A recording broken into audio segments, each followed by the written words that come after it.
Hello, my name's Sarah Wise and I'm from the Fairyland Trust. Now this is the first of one of our magical workshops that we're actually going to put online, and today I'm going to show you how to make a fairy crown. I'm going to show you how to make a spring fairy crown, and this is based on the idea that many years ago in this country people would have lived in clearings, in massive forests with lots of wildflowers and lots of beautiful trees around them, and they would have been much closer to nature than we are today. And they didn't have calendars as we do. They would have marked time by following the path of the sun and the times, the phases of the moon. And they would have had a calendar that looked something a bit like this. And at the top there is midwinter, and here at the bottom in the middle of the year obviously is Midsummer Night's Eve, very magical time. And over here is the spring equinox, which is where we are around about now. It's just gone, it was about a week ago. And so they would have made crowns with lots of wildflowers that they would have found that were out at that time of year. And so we're going to make a spring one with some lovely wildflowers that you can grow easily in your garden: primroses, herb roberts, violets and cowslips. So now some people say that actually the fairies taught these people how to make the fairy crowns, but that's altogether another story. So the first thing you're going to need is a long bendy stick like this one. Now we use willow withies in our workshops, but if you can't get hold of willow then hazel might do, or even a very thin birch branch, but it's got to be nice and bendy like this. So I'm going to show you how to first of all make it into a circle. So you want to put your arms out like this, as if you're going to give somebody a big hug, and then you cross the two over, and then I find it's a lot easier if you tuck the fat end in first, like that. So then you can start to pull it into a smaller circle, like this. And keep going. As you want, you might want to tuck in that fat bit again, and then you keep going until you've got something that you think might fit your head. I'm just going to tuck that little bit in there, and this one in here, and I'm going to try it on my head here. Oh, not bad. Maybe a little tighter. You just squeeze it a bit tighter, shove everything along. You don't want it too tight because we're going to be adding leaves in a minute, so you need some space. So as you can see, you want a circle a bit like this. Now, the next thing that we use in our workshops to add to this is some lovely trailing ivy. You might be lucky enough to have some already in your garden or find some nearby, but again, anything nice and bendy and traily will do. Now we like to use ivy because it's a very magical plant. It's a symbol of eternity, that means forever. Also, it's a great plant to grow in your garden because it's really good for nature. I'll explain that in a minute. So you want to get your fat end of your ivy, and as you'll see, if you look, there are gaps all the way around your willow base crown. So just find any old gap and then tuck the first bit of ivy well and truly into that, and then you start to wind it round. Now ivy is a great plant because it has flowers in the autumn, and that's really great because many of the other wildflowers would have been gone by then. So there's very little nectar or pollen for all the wild insects. So they love ivy in the autumn, and if you go past an ivy bush you might see it buzzing with bees and lots of insects.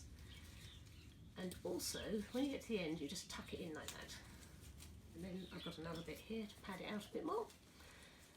And these flowers, they turn to a dark browny blue seeds in the about December, January time, which are full of protein, and that helps feed all the hungry birds who haven't got anything else to eat.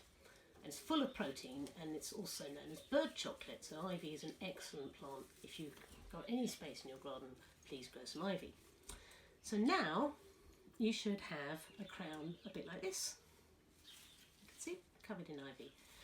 Now this is a spring crown, so we can't really add any more leaves right now because they haven't come out yet. Later on in the year I'll show you how to make a midsummer crown when all the leaves are out, and people in ancient times would have obviously added many more leaves. like hazel or apple or birch, all sorts of beautiful leaves to add to their crown. But this is quite a simple one, the spring crown. So that's your base. So now, as I said earlier, people would have added the wildflowers that they could have found in the meadows and in the woods around them.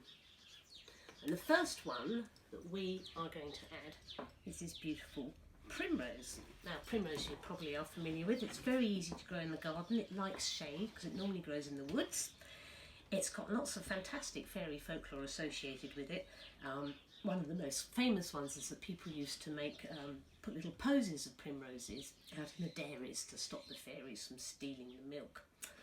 It's a beautiful wildflower, has a lovely scent, and is particularly loved by our early emerging queen bumblebees. They come out of their hibernation, haven't got anything to eat.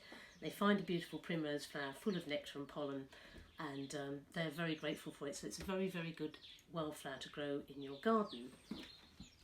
Now, sadly, we can't use real wildflowers because we basically don't have enough, and it's illegal to pick them in the wild.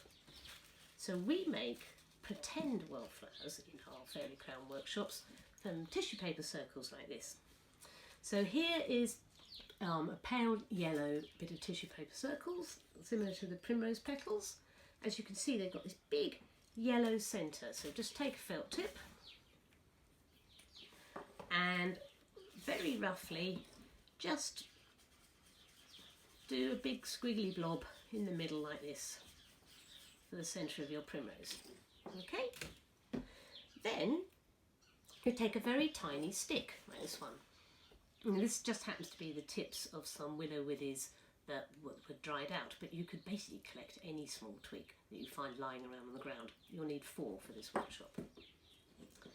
So you take your circle with your yellow centre and the end of your stick, and you just pierce it through the middle like that.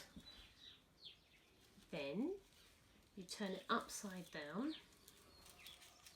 just pinch it very carefully at the centre like this, and then take the tiniest bit of sellotape, not too much because it doesn't look very nice, just the tiniest bit, and then just wrap it round your stem to secure that tissue paper onto that stick, and turn it up, and then flatten it out, and there. Looks a bit like a primrose. So I'm just going to put that down there for a minute. And then we turn to our next flower. Now, this picture is not to scale because it's actually a very tiny flower. It's about that big. But this is possibly a fairy's eye view and certainly an insect's eye view of this flower. And it's called Herb Robert. Beautiful pink colour and very, very easy to grow in your garden. It grows just about everywhere. And it's got another fairy name. It's also called Puck's Needle, and that's because when it has a seed, the seed pod is very, very long and thin, a bit like a needle shaped, and so the folklore goes that the fairies used to use these needles to sew their clothing with. So it's also called Puck's Needle. Herb Robert, again, full of nectar for all those hungry insects in the early spring. So it's a simpler flower to make. So again, we're going to get a couple of pink tissue circles. Same as before. Because it's pink all over, we don't really need to add any more colours in the middle. Like that. Pinch it around the stem.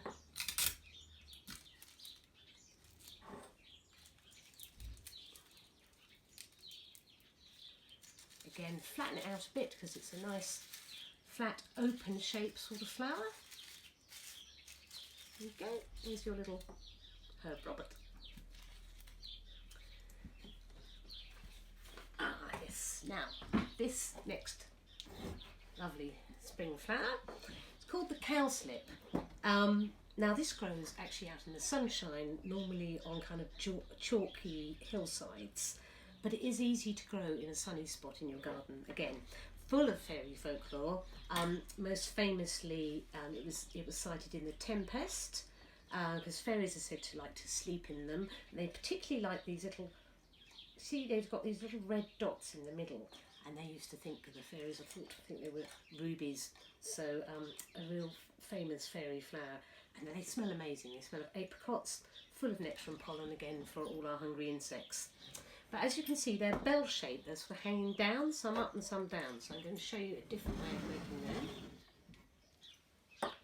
So you want to take some small yellow bits of tissue paper, like that, and then you're going to add those 5 red ruby dots in the middle. 1, 2, 3, 4, 5, like that. Okay. And then you take it, but instead of putting the stick through the middle, you actually pinch it into a bell shape first of all, and then you take your tiny bit of tape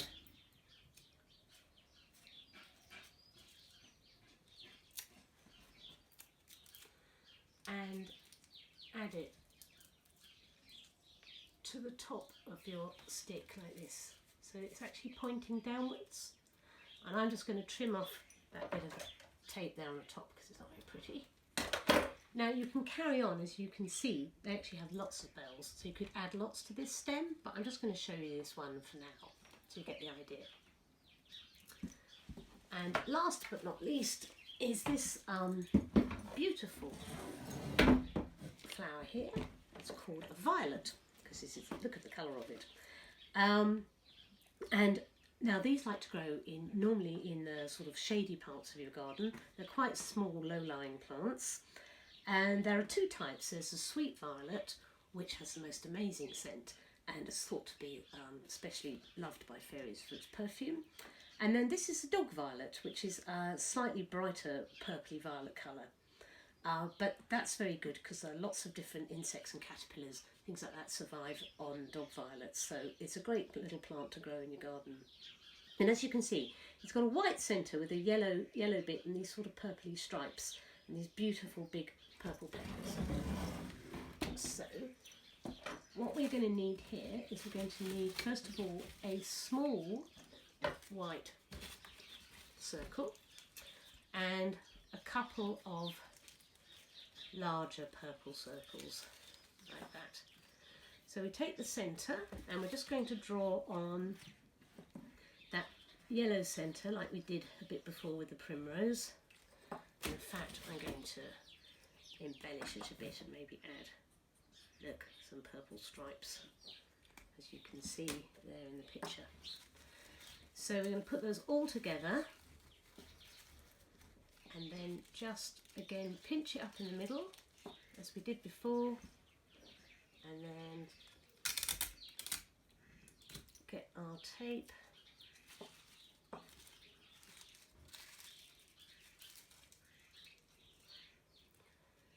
and just tape it on to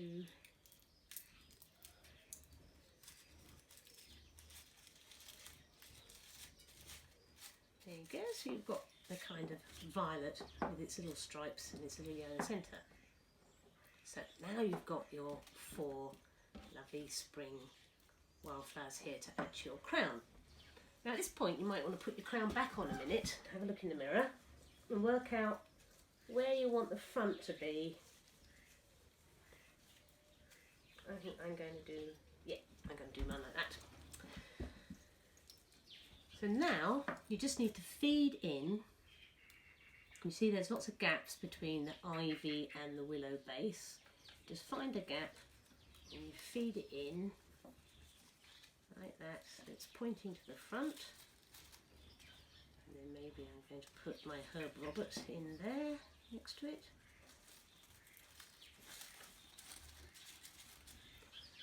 Or maybe the primrose can go perhaps here. You can put them wherever you like, how you want it to look.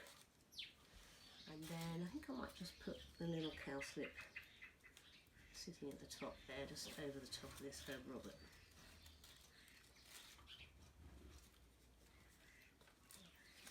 Now I'm just going to trim off the bits sticking at the bottom so they don't stick into my head. There you go. Put that more to the front. Right, I'm going to try that on, see how that looks. Yeah, you go. So that shows you how to make this spring fairy crown. Now normally at the end of this workshop we would give all the children and the families who've taken part this calendar, and that shows all the different wildflowers that are out throughout the season, going through into midsummer, into autumn, into winter. But also on the back there is a free packet of wildflower seeds, so you can grow wildflowers in your own garden. So if you've enjoyed this workshop and if you'd like to support the work that we do, if you'd be kind enough to join as a supporter this April, I'll post you one of these special calendars with the wildflower seeds for free. So thank you very much for watching, and I do hope you enjoyed making your fairy crown with me.